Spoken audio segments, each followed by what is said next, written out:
So ఇప్పుడు గ్యాంగ్స్టర్కి సంబంధించి మీరు యాజ్ ఏ ప్రొడ్యూసర్గా మీరు ఎన్ని ఇబ్బందులు పడ్డారో ఇప్పుడు చెప్పారు. ఒక డైరెక్టర్గా హీరోగా మీరు యాక్ట్ చేసినప్పుడు మీలోని హీరోని డైరెక్టర్ డామినేట్ చేసేవాడా, లేకపోతే డైరెక్టర్ని హీరో డామినేట్ చేసేవాడా? అసలు మీ అంతరంగంలో మీకు ఎట్లా అనిపించేది మిమ్మల్ని మీరు డైరెక్ట్ చేసుకున్నప్పుడు? రాసుకున్నప్పుడు చాలా బాగా రాసుకుంటాం మేడం. గాల్లో అసలు దీంట్లో యాక్షన్ సీక్వెన్సెస్ ఉండే.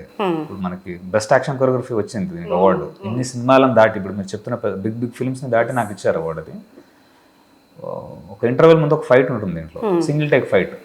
ఆల్మోస్ట్ లైక్ నేను రాసుకున్నప్పుడు single take shot 6 minutes 19 seconds fight ఉంది ఇప్పటికి మన సినిమాలో. అది రేపు OTTలో వచ్చినప్పుడు మీరు చూడొచ్చు. రాసుకున్నప్పుడు ఒక లిఫ్ట్ ఉంటుంది, ఒక కారిడార్ ఉంటుంది. ఆల్మోస్ట్ లైక్ 100-200 మెంబర్స్ ఫైటర్స్ ఉంటారు నేను రాసుకున్నప్పుడు. దాని తర్వాత వెళ్ళి ఆర్ట్ డైరెక్టర్కి ఇచ్చాను నేను.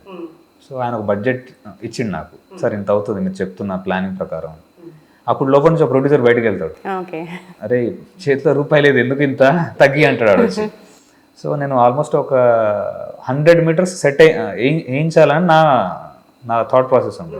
అక్కడ నుంచి కొంచెం తగ్గింది, ఇంకొంచెం తగ్గింది. 100 మంది 200 మంది నుంచి 100, 50, 30 లాస్ట్కి అక్కడికి తగ్గింది. సో ఓవరాల్గా డైరెక్టర్ యాక్టర్ కంటే ఎక్కువ ప్రొడ్యూసర్ దంతాడు నన్ను. పైసలే లేవు, గాల్లో ఇమాజిన్ చేసి